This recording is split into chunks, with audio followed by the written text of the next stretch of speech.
ఆంధ్రప్రదేశ్ రాజకీయాల్లో మరొక ట్విస్ట్ చోటు చేసుకోబోతుందా? మొన్నటి వరకు అనుకున్నదే మధ్యలో గ్యాప్ వచ్చింది. మళ్ళీ ఇప్పుడు తాజాగా చంద్రబాబు నాయుడు గారు ఢిల్లీ వెళ్ళబోతున్నారు, అమిత్ షాని కలవబోతున్నారు. భారతీయ జనతా పార్టీ తెలుగుదేశం పార్టీతో కలిసి ప్రయాణం చేయడానికి సిద్ధమవుతుంది అనే సంకేతాలు అయితే వస్తున్నాయి. అది ఎంతవరకు వాస్తవం? సీట్ల పంపకాల లెక్క కూడా హల్చల్ చేస్తుంది సోషల్ మీడియాలో. గతంలో కూడా ఒకసారి అనుకున్నాం, 20 నుంచి 25 అసెంబ్లీ స్థానాలు, 10 పార్లమెంటు స్థానాలు అడుగుతుంది భారతీయ జనతా పార్టీని. ఆ ఒప్పందం కోసం వెళ్తున్నారా? నిన్నటి వరకు పవన్ కళ్యాణ్ గారు, చంద్రబాబు గారు భేటీ అయింది కూడా భారతీయ జనతా పార్టీ విషయంలో ఏం చేయాలని ఒక నిర్ణయం తీసుకొని ఇప్పుడు పావులు కదబోతున్నారా? ఢిల్లీలో మొదలై రాజకీయాలు ఆంధ్రప్రదేశ్ గల్లీ వరకు ఇప్పుడు వస్తాయి. ఇది అంశం మీద చర్చించే ప్రయత్నం చేద్దాం. సరే, ఆల్రెడీ మనం 10 రోజుల క్రితం అనుకుంటా 2.2లో అనుకున్నాం, వాళ్ళు ఒక 25 సీట్ల వరకు అసెంబ్లీ స్థానాలు అడుగుతున్నారంట, 10 పార్లమెంటు అనేది. ఇప్పుడు నిజంగా దాని గురించే వెళ్తున్నారా? ఢిల్లీ ప్రయాణం అనేది ఈ 2 రోజులు దాని గురించి మాట్లాడుకొని ఒక నిర్ణయానికి వచ్చిన తర్వాత పవన్ కళ్యాణ్ గారు, బాబు గారు ఇప్పుడు అది భారతీయ జనతా పార్టీ పెద్దల ముందు పెట్టబోతున్నారా? ఇప్పటిదాకా బీజేపీ అధిష్టానం దగ్గరికి తెలుగుదేశం నుంచి ఎవరు వెళ్ళలేదు, తెలుగుదేశం దగ్గరికి భారతీయ జనతా పార్టీ నుంచి ఎవరు రాలేదు. అంటే పొత్తుల గురించి మధ్యలో పవన్ కళ్యాణ్ కూడా బీజేపీ వాళ్ళు ఏం అడుగుతున్నారో ఎప్పుడు కనుక్కుని చెప్పలేదు చంద్రబాబు గారికి. అలాగే చంద్రబాబు గారు ఏమి ఇస్తానన్నారో బీజేపీకి ఏం చెప్పలేదు. ఆయన నోటితో ఆయనే జైలుకి వెళ్ళిన సందర్భంలో చెప్పారు కదా, నేను ఇంతవరకు మాట్లాడలేదు, మాట్లాడతాను. ఆ తర్వాత ఇప్పుడు ఆయన కలిసింది లేదు పవన్ కళ్యాణ్. కాబట్టి ఈ రోజు వరకు పోనీ ఇక్కడ కలిస్తే చెప్తారు కదా, కలవలేదు. కేవలం మధ్యలో ఇటు పక్కన తెలుగుదేశం పార్టీ నుండి భారతీయ జనతా పార్టీలోకి వచ్చినటువంటి సీఎం రమేష్ లాంటి వాళ్ళు, సుజనా చౌదరి లాంటి వాళ్ళు, అటు పక్కన వీళ్ళకి తెలుగుదేశంలో ఉన్న కాంటాక్ట్స్ అయినటువంటి ఎవరైతే ఆయన పేరేంటి కంబంపాటి రామ్మోహన్, ఇట్లాంటి వాళ్ళు వీళ్ళకి వీళ్ళు లెక్కలు మాట్లాడుకుని ఇట్లయితే చెప్పు నేను మాట్లాడతాను, ఇట్లయితే చెప్పు నేను చూస్తాను, అంటే నువ్వు వెళ్ళి చంద్రబాబు గారికి చెప్పు ఇట్లయితే గనక మేము మాట్లాడతామని. ఎందుకంటే బీజేపీ వాళ్ళకి పెద్ద గట్టిగా ఇస్తామంటే వాళ్ళు ఒప్పుకుంటారు, మేము మాట్లాడిస్తామని చెప్పడం. అదే సందర్భంలో కంబంపాటి ఇట్లా మరి వాళ్ళు అంటున్నారు ఏంటంటే పవన్ కళ్యాణ్తో సంబంధం లేకుండా డైరెక్ట్గా మనకు మాట్లాడే ఛాన్స్ వస్తుంది కదా వీళ్ళు చేసి పెడితే అనేటువంటిది వీళ్ళ ప్రయత్నాలు ఇవి నడిచినాయి. వాస్తవంగా ఇది ఆయా అధిష్టానాలతో సంబంధం లేని కథ ఇప్పటిదాకా జరిగింది. ఇప్పుడు తొలిసారి అధికారికమైనటువంటి మీటింగ్ జరుగుతుంది.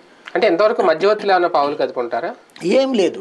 ఇప్పటిదాకా ముక్క డైరెక్ట్గా మొన్న శివప్రకాష్ జీ ఎవరైతే ఆంధ్రప్రదేశ్ వ్యవహారాల ఇన్ఛార్జ్, ఆయన లేకుండా మీటింగ్ జరగదు కదా. ఆయనతో కానీ నడ్డాతో కానీ ఈ రోజు వరకు మీటింగ్ జరగల. జరిగితే ఈ పార్టీకి ఎక్కడక్కర్లేదు, వాళ్ళ సోషల్ మీడియాలో ప్రొజెక్ట్ చేసేసుకునే కదా. లేదు, ప్లస్ మనకు కూడా ఉన్నటువంటి సమాచారం మేరకు అయితే ఏమీ లేదు, జరగలేదు. జస్ట్ ఈ సెకండ్ గ్రేడ్ బ్రోకర్స్ అనాలేమో, ఇది మధ్యలో ఉన్నటువంటి నువ్వు చెప్పు, నువ్వు ఎట్టయితే నేను మాట్లాడిస్తా, లేకపోతే నువ్వు ఎట్టయితే మాట్లాడిస్తా అని చెప్పి వాళ్ళ తరపున ఆన్ బిహాఫ్ ఆఫ్ వీళ్ళు ఇప్పుడు చంద్రబాబు గారి తరపున ఒకళ్ళు, మోడీ తరపున వీళ్ళు మాట్లాడేసేసుకున్నది తప్పించి అసలు వాళ్ళ దగ్గరికి వెళ్ళిన సీన్ ఇంతవరకు లేదు. ఇప్పుడు ఫస్ట్ టైం అధికారికంగా మీటింగ్ జరుగుతుంది. దీన్ని కూడా వెంటనే ట్విస్ట్ చేసేసాడు కదా రాధాకృష్ణ గారు. ఇది అమిత్ షా ఫోన్ చేశాడు రమ్మను అని. ఆ స్థాయికి ఎట్లాగో దిగజారుడు వార్తలు ఉంటాయి. ఇప్పుడు ఇంతకుముందు కూడా అదే కదా, క్రిందటిసారి ఏమని చెప్పారు అదే రాధాకృష్ణ, భారతీయ జనతా పార్టీ దగ్గరికి చంద్రబాబును పవన్ కళ్యాణ్ అపాయింట్మెంట్ అడుగుతున్నారు. ఎందుకు అపాయింట్మెంట్ అడుగుతున్నారంటే మీరు మాతో పొత్తొద్దండి, మేము విడిగా పోటీ చేస్తేనే గెలుస్తాము, ఎన్నికలు అయిపోయాక మేము ఎట్లాగో మద్దతు ఇస్తాం అని చెప్పడం ద్వారా ఆయన వాళ్ళని కన్విన్స్ చేయడానికి ప్రయత్నిస్తున్నారండి. మరి ఇక్కడ తాపత్రయపడుతుంది ఎవరు పొత్తు కోసం? ఇటు పవన్ కళ్యాణ్ తాపత్రయపడుతున్నాడు, అటు పక్కన చంద్రబాబు తాపత్రయపడుతున్నాడు. కానీ ప్రజలకు మాత్రం అట్లాంటి ఒక తప్పుడు సమాచారాన్ని ఇచ్చారు. ఇప్పుడు జరిగేది కూడా అట్లాంటి తప్పుడు అంశమే. ఏది వాళ్ళు పిలిస్తే అన్నటువంటి, వీళ్ళు తర్వాత వాళ్ళు పిలిచారని చెప్పి ఓ పక్కన పేపర్లో రాసుకొస్తే వెంటనే బయటకు వచ్చిందేంటి, కంబంపాటి రామ్మోహన్ రావు ఇట్లా చంద్రబాబు గారు కలుస్తానన్నారు ఒకసారి అని చెప్పి బీజేపీ పెద్దలతో మాట్లాడారు త్రూ సీఎం రమేష్ ద్వారా. దాంతో సీఎం రమేష్ అమిత్ షా దగ్గరికి కంబంపాటి రామ్మోహన్ పట్టుకుపోతే అప్పుడు సరే రమ్మని చెప్పారు. దానికి ఇప్పుడు చంద్రబాబు గారు వెళ్తున్నారు. అది అసలు విషయం. అంటే బాబు గారికి పిలుపు అయితే వచ్చింది, వీళ్ళు అడిగితే కలుస్తామని అడిగితే రమ్మనమన్నారు, అంతేగాని వాళ్ళుగా పిలవలేదు. ఆ విషయాన్ని ఇవాళకి అంటే వీళ్ళు మేమే ఈ కథ అంతా నడుపుతున్నది అని చెప్పుకోవడం కోసమైనా కంబంపాటిను సీఎం రమేష్ మీడియాకి ఇప్పుడు లీకులు ఇచ్చుకోవడం ద్వారా బయటపడింది. లేకపోతే తెలిసేది కదా, వాళ్ళిద్దరు మేకర్లు అని చెప్పుకోవడం కోసం అన్న మీడియాలో ఉన్నటువంటి ఢిల్లీలో ఉన్నటువంటి మీడియా జర్నలిస్టులకు చెప్పుకొచ్చారు. కంబంపాటి రామ్మోహన్ మొన్ననే నేను వెళ్ళి కలిసాను సీఎం రమేష్తో కలిసి, సీఎం రమేష్ అడ్డుపెట్టుకు వెళ్ళాడు అమిత్ షా దగ్గరికి. ఆ తర్వాత నేను మాట్లాడిన తర్వాత మళ్ళీ సీఎం రమేష్ని పిలిపించి మాట్లాడారు. ఆ తర్వాత చంద్రబాబు గారికి అపాయింట్మెంట్ ఇచ్చారు అన్నటువంటి. కానీ ఈ సీట్ల లెక్కలు, ఈ పంపకాలు 25 అసెంబ్లీ స్థానాలు, 10 పార్లమెంట్ స్థానాలు, ఇది కూడా మధ్యవర్తులు అడిగిందా లేదంటే హైకమాండ్ నుంచి వచ్చింది? అసలు ఇది మధ్యవర్తులు కూడా ఏం మాట్లాడుకోవాలా, కాకపోతే ఒక అంచనా ఏంటిది 10 సీట్లన్నా, లేకపోతే ఇప్పుడు వాళ్ళు ఏంటి ఏదో ఎక్స్ట్రీమ్ సర్కమ్స్టెన్సెస్లో అయితేనే పొత్తుకు రావాలి. ఒక 2-3 పార్లమెంట్ స్థానాల కోసం, ఒక 4-5 అసెంబ్లీ స్థానాల కోసం వాళ్ళు ఎందుకు పొత్తుకు రావాలి? ఇంకోటి, దేశంలో వాళ్ళు అధికారంలోకి వస్తామన్నటువంటి చాలా ధైర్యంతో ఉన్న సందర్భంలో తెలుగుదేశం పార్టీ ప్రయోజనాల కోసం తమ ప్రయోజనాలు ఎందుకు త్యాగం చేసుకోవాలి? ఇది కామన్ సెన్స్. నెంబర్ 2 వచ్చేటప్పుడు 2014లో భారతీయ జనతా పార్టీతో పొత్తు పెట్టుకున్నటువంటి సందర్భంలో 15 సీట్లు, ముందు 25 అన్నారు, 25 అని చివరికి 15 ఇచ్చారు. ఆ రోజున మోడీ, అమిత్ షా ఇంత స్ట్రాంగ్గా లేరు. అప్పుడు రాజ్నాథ్ సింగ్, శివరాజ్ సింగ్ చౌహాన్ ఇట్లాంటి వాళ్ళు ఉన్నారు కాబట్టి కథ నడిచిపోయింది. అప్పుడు పార్లమెంట్ కూడా 4 గది ఇచ్చింది, 4 పార్లమెంటును 15 అసెంబ్లీ. కాబట్టి ఇప్పుడు స్ట్రాంగ్ గా ఉన్నారు అంటే వీళ్ళు వెంటనే అంటారు ఆంధ్రప్రదేశ్లో అంత సీన్ లేదని. అవన్నీ అట్లా సీన్ లేనప్పుడు వాళ్ళ వెనకాల ఎందుకు పడి తిరుగుతున్నారు? ఇంకోటి, కేంద్రంతో సంబంధం లేని ప్రభుత్వాన్ని ఆంధ్రప్రదేశ్ ప్రజలు కోరుకోరు, ఇది పక్క.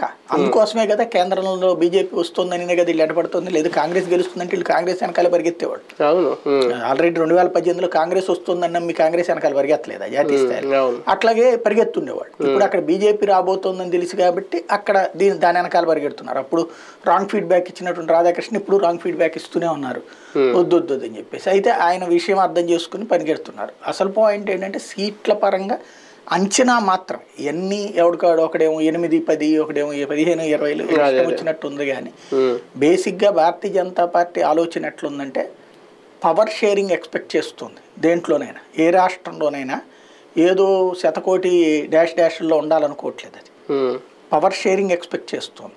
అట్లాగే పవర్లో పార్ట్ కోరుకుంటుంది. ఫర్ ఎగ్జాంపుల్ బీహార్ చూసాం, లేకపోతే కనుక మహారాష్ట్ర చూసాం. ఎక్కడైనా సరే ఇవాళ రోజున దేశంలో ఉన్న ఏ రాష్ట్రంలో కూడా ఏదో ఉన్నామన్నటువంటి సిచ్యువేషన్ ఎక్కడా లేదు. దేశంలో 17 రాష్ట్రాల్లో ఉంది, దాదాపు 10 రాష్ట్రాల్లో సొంతగా ఉంది బీజేపీ. మిగతా 7 రాష్ట్రాలు, 11 రాష్ట్రాల్లో, మిగతా 6 రాష్ట్రాల్లో కూడా భాగస్వామ్యాలతో ఉంది. ఆ భాగస్వామ్యాలు అంటే ప్రభుత్వంలోనే భాగస్వామ్యం కాబట్టి అలాంటిది ఎక్స్పెక్ట్ చేస్తుంది ఇక్కడ కూడా. ఇప్పుడు ఫర్ ఎగ్జాంపుల్ అంటే నా అంచనా ప్రకారం అయితే వాళ్ళు అడిగే తీరు ఎట్లుంటుందంటే, మీరు సీఎం షేరింగ్ అడుగుతారు, అది బీజేపీకి అడుగుతారు, జనసేనకి అడుగుతారు, జనసేన తరపున కూడా వీళ్ళు అడుగుతారు కావాలంటే. షేరింగ్ అడుగుతారు, షేరింగ్ లేకుండా వాళ్ళు పొత్తులు ఒప్పుకోరు. మ్యాక్సిమం 100కి నాకున్న అంచనా ప్రకారం అయితే 100కి 90% షేరింగ్ అడుగుతారు. ఇంతకుముందు అడిగారా 2014? లేదు, అప్పుడు అడగలేదు. అదే చెప్తున్నా, ఆ రోజున పరిస్థితులకి ఈ రోజుకి తేడా ఉంది. ఆ రోజున బీజేపీ అధికారంలోకి లేదు, 10 సంవత్సరాలు అధికారం నుంచి దూరం అయ్యి ఉన్నది. అధికారంలోకి వస్తుందన్నటువంటిది నమ్మకమే కానీ ఆ టైంలో ఎన్డీఏలోకి చేర్చుకోవాలి భాగస్వామ్య పక్షాన్ని. ఇంకోటి, తను కూడా స్ట్రాంగ్గా తయారవ్వాలి. ఇవాళ అది వెరీ స్ట్రాంగ్ అయిపోయింది. కానీ ఆంధ్రప్రదేశ్లో అప్పటికిప్పటికి డిఫరెన్స్ చూసుకుంటే ఆంధ్రప్రదేశ్ వరకు బీజేపీ దేశాన్ని లెక్కేసుకుంటారు కానీ ఆంధ్రప్రదేశ్ కాదు కదా కౌంట్. ఇప్పుడు 0 ఉన్నటువంటి త్రిపురలో ఏకంగా అధికారమే వచ్చింది, లేకపోతే 0 ఉన్నటువంటి బెంగాల్లో ప్రతిపక్షం అయింది. నేనేది ఇక్కడ కూడా ఓటు శాతం పెరిగిందా భారతీయ జనతా పార్టీకి ఈ 10 ఏళ్లలో? వాళ్ళ దృష్టిలో పెరిగిందని ఉంటుంది కదా. ఇప్పుడు వీళ్ళు ఏం చెప్తారు, మొదటిసారి ఎన్నికల్లో రిజల్ట్ చెప్తారు వాస్తవంగా. మరి ఆ తర్వాత జరిగినటువంటి అసెంబ్లీ ఎన్నికల్లో 2 ప్రత్యక్షంగా జరిగిన ఆత్మకూరు కావచ్చు, మిగతా జరిగినవి ఉన్నాయి కదా, ఎంతలోకి వచ్చింది? అక్కడ 14.5% ఓట్లు వచ్చినాయి. తెలుగుదేశం పోటీ చేయలేదు, రైట్? అంటే తెలుగుదేశం పోటీలో లేకపోతే వాళ్ళు పెరుగుతారు కదా. అవును, 25,000 ఓట్లు వచ్చినాయి కదా ఉప ఎన్నికలు. అట్లాగే మండలి ఎన్నికల్లోకి ఎంత వచ్చింది? అక్కడ 4.5% వచ్చింది. అట్లాగే మున్సిపాలిటీలు, కార్పొరేషన్లో 7% ఓట్లు సాధించుకుంది. కాబట్టి అది ఇవాళ క్రిందటిసారి 2018 కాదు కదా, 19 కాదు కదా కౌంట్ అయ్యాల్సింది. దానికి అన్నటువంటిది ఏది వితౌట్ ఎనీ అలయన్స్ వచ్చినాయి ఇవి. ఎందుకంటే జనసేన తెలుగుదేశంతో వెళ్ళింది స్థానిక ఎన్నికల్లో కానీ, ఎమ్మెల్సీ ఎలక్షన్స్లో, అలాగే ఉప ఎన్నికల్లో కానీ బీజేపీ సొంతగా సాధించుకుంది.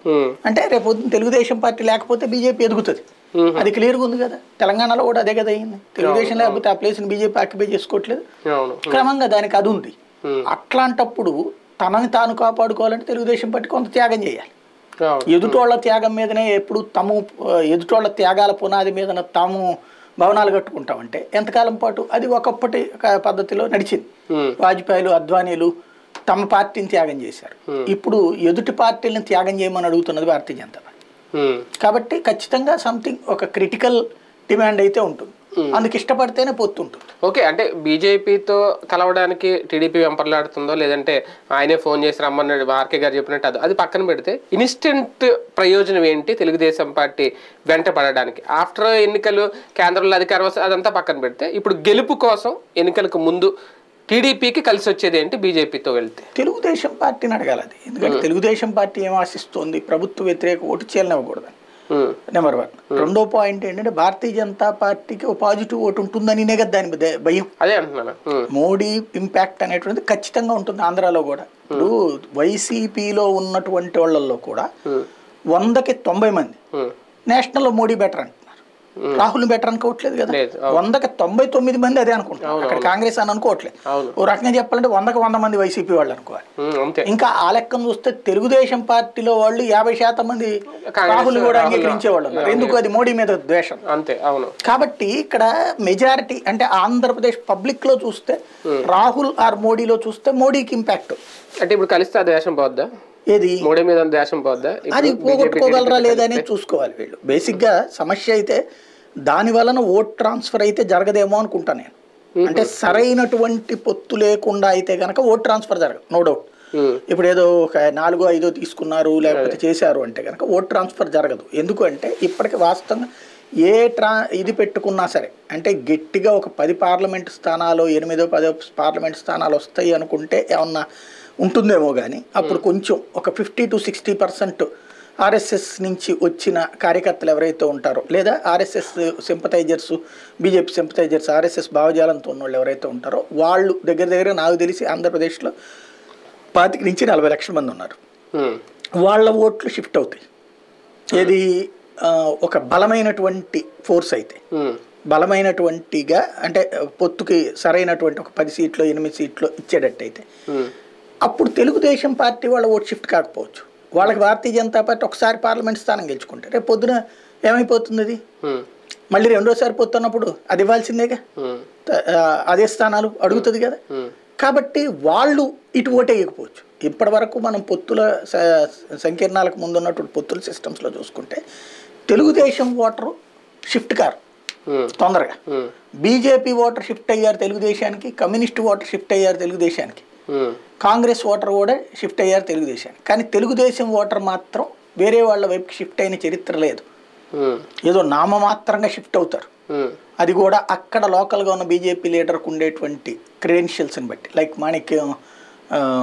మాణిక్యాలరావు, కామినేని శ్రీనివాసు, విష్ణుకుమార్ రాజు, హరిబాబు, వీళ్ళకి ఏంటంటే కాస్త తెలుగుదేశం యాక్సెస్ కూడా ఉన్నటువంటి వాళ్ళు.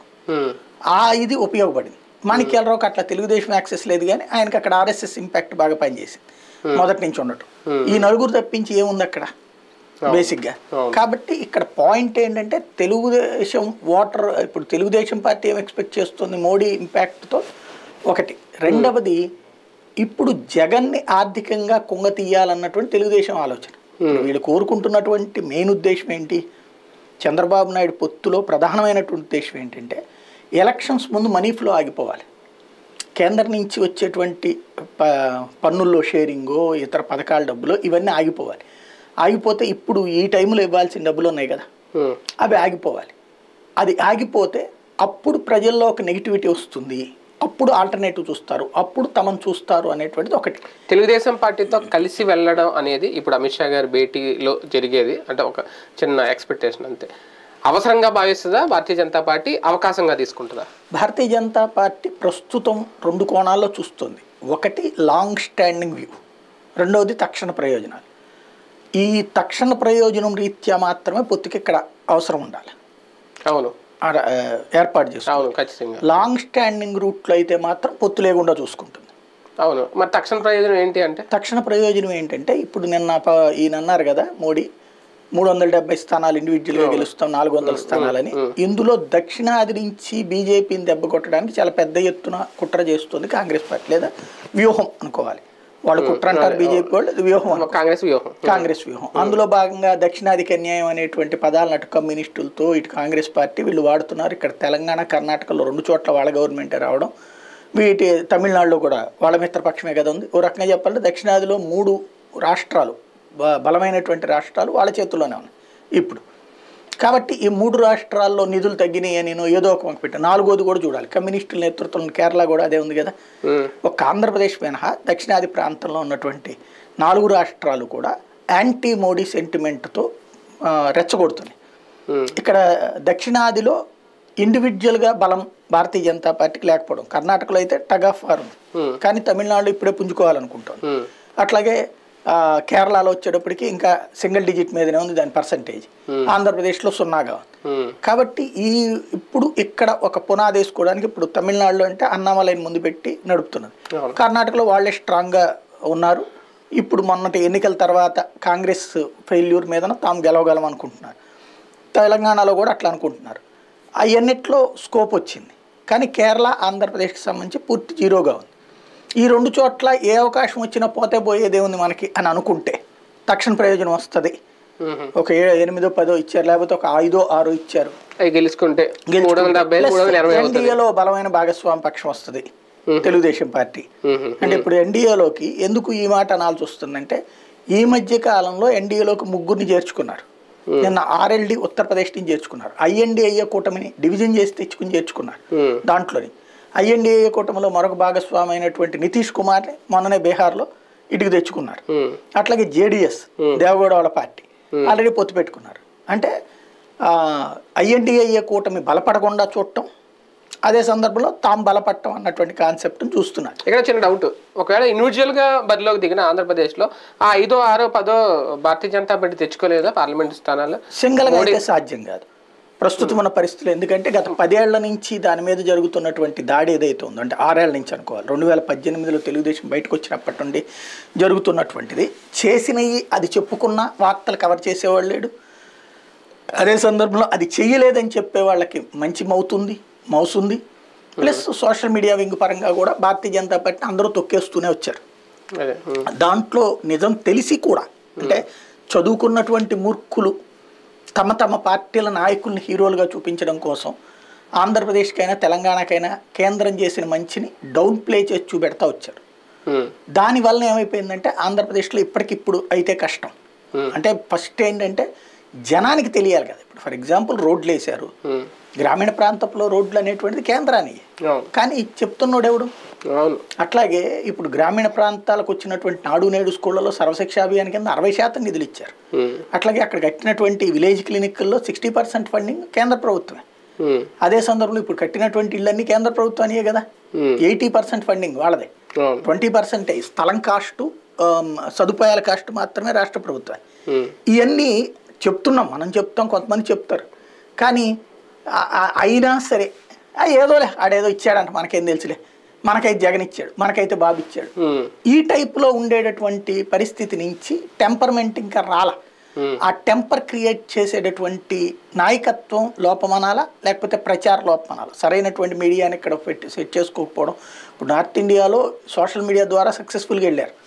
సౌత్ ఇండియాలో అట్లా సోషల్ మీడియా పరంగా కూడా ఒక స్ట్రాంగ్ ఎఫర్ట్ పెట్టలేకపోయారు వాళ్ళు. రెండవది మీడియా పరంగా కూడా ఇప్పుడు 2వ దఫాకి వచ్చేటి 2019కి వచ్చేటప్పటికి నేషనల్ మీడియాలో 60% ఇప్పుడు బీజేపీకి ఫేవర్ అయ్యారు.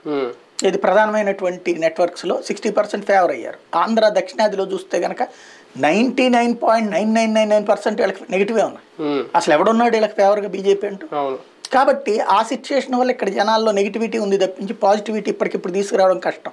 కాబట్టి ఇండివిజువల్గా చేసుకోవచ్చు. అదే జనసేనని కనుక తెలుగుదేశంతో కాకుండా యువతలకు తీసుకురాగలిగితే ఖచ్చితంగా నాకున్న అంచనా వరకు 20 నుంచి 25 స్థానాలు అసెంబ్లీ గెలుస్తారు. అట్లాగే 4 నుంచి 6 దాకా పార్లమెంట్ స్థానాలు గెలుస్తారు. ఇవాళ ఈ అయోధ్య ఇష్యూ తర్వాత వీటి తర్వాత 4 నుంచి 6 స్థానాలు పార్లమెంట్ గెలవడం కూడా సాధ్యమే.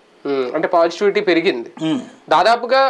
ఓకే, ఆయనే పిలిచినా వెళ్ళినా కలవడం అనేది ఖాయం కాబట్టి పొత్తు కూడా ఇంకా ఖాయం అని అనుకోవచ్చు. అదే చూడాలి. అంటే 90% పిలిచారు అంటే పొత్తుదే, దగ్గరనే అటు ఇటు ముందు వెనక ఉంటుంది తప్పించి ఉండదు. పిలిచారు అంటే పొత్తుకి దాదాపుగా ఖరారు అయిపోయినట్టే అనుకోవచ్చు. 2014 రిపీట్ అవుతుంది అని అనుకోవాలా? అది చూడాలి పబ్లిక్ ఎట్లా ఉంటుంది అనేటువంటి. ఇప్పుడు ఏంటంటే 2014 రిపీట్ అవ్వాలి అని వీళ్ళ కోరిక. ప్రజలు అప్పటికి ఇప్పటికి ఉన్నటువంటి తేడా ఏంటంటే అప్పుడు జగన్ మీదన ఒక వ్యతిరేక ముద్ర ఉంది, అతనికి పాలన అనుభవం లేదన్నట్టు. ఇప్పుడు అతని పాలన ఏంటో జగన్ చూశారు కాబట్టి ఇది బాగాలేదన్నటువంటి కోణంలో వెళ్తున్నారు. కానీ అంటే అప్పుడు ఏంటంటే చంద్రబాబు పాజిటివ్ ఓట్, నేను చాలాసార్లు చెప్పాను, 2014 చంద్రబాబు పాజిటివ్ ఓటు, విడిపోయిన రాష్ట్రాన్ని బాగు చేయగలిగినటువంటి అనుభవజ్ఞుడు చంద్రబాబు అన్నటువంటి ఆ పాజిటివ్ ఓటు కూడా ఎంతవరకు తేగలిగింది అతనికి? అత్యవసరే తేగలిగింది, 102 కదా. అంతే తప్పించి అత్యవసర తప్పించి పూర్తి స్థాయిలో రాలేదు. అదే 2019 వచ్చేటప్పటికి జగన్ పాజిటివ్, అది భారీ వ్యత్యాసం వచ్చింది, 150 అనేది 151 అనేది. ఇప్పుడు చంద్రబాబుకి పాజిటివ్ ఉండుంటే అసలు పొత్తుకి ఆయన వెళ్ళడం, అవతలోళ్ళే బతినలాడాలి. చంద్రబాబు నాయుడికి ఆ స్థాయి పాజిటివ్ లేదు. చంద్రబాబు కానీ పవన్ కళ్యాణ్, ఈవెన్ పవన్ కళ్యాణ్ కానీ ఆ స్థాయి పాజిటివ్నెస్ లేకపోవడం వల్ల కదా వాళ్ళిద్దరు పొత్తు పెట్టుకుంది. ఇప్పుడు బీజేపీ కూడా పొత్తు పెట్టుకోవాలనేసి వీళ్ళు అనుకుంటోంది. అంటే పాజిటివ్ ఓటు మీద కాకుండా anti Jagan, anti incumbency vote మీద ఎక్కువ కాన్సన్ట్రేట్ చేస్తున్నారు. కాబట్టి అది యాంటీ ఇన్కంబెన్సీ అనేటువంటిది 10% ఉందంటే, ఇప్పుడు కిందసారి 40%, ఇక్కడ 50% అన్నటువంటిది. కాబట్టి ఇప్పుడు వీళ్ళ లెక్క ఏంటి? కిందసారి 40 తెలుగుదేశానికి వచ్చింది, ఒక 6 జగన్కి వచ్చింది, పవన్కి వచ్చింది, 1% బీజేపీకి వచ్చింది, 47 అయిపోయింది. ప్రభుత్వ వ్యతిరేకత ఒక 5 వస్తే చాలు అనేటువంటి లెక్కతో వెళ్తున్నారు ఇప్పుడు. అదే ఆ లెక్క ఎంతవరకు కరెక్ట్ అవుతుందో చూద్దాం. 2014 రిపీట్ అవుతుందా, లేదు అంటే మళ్ళీ కథ మొదటికి వస్తుందా? దాదాపు ఇప్పుడు ఫైనల్ స్టేజ్లో ఉంది పొత్తులకు సంబంధించి. మరికొద్ది గంటల్లోనే దానికి సంబంధించి ఒక క్లియర్ కట్ సమాచారం అయితే రాబోతుంది. తర్వాత పరిణామాలు ఎలా ఉంటాయి చూద్దాం.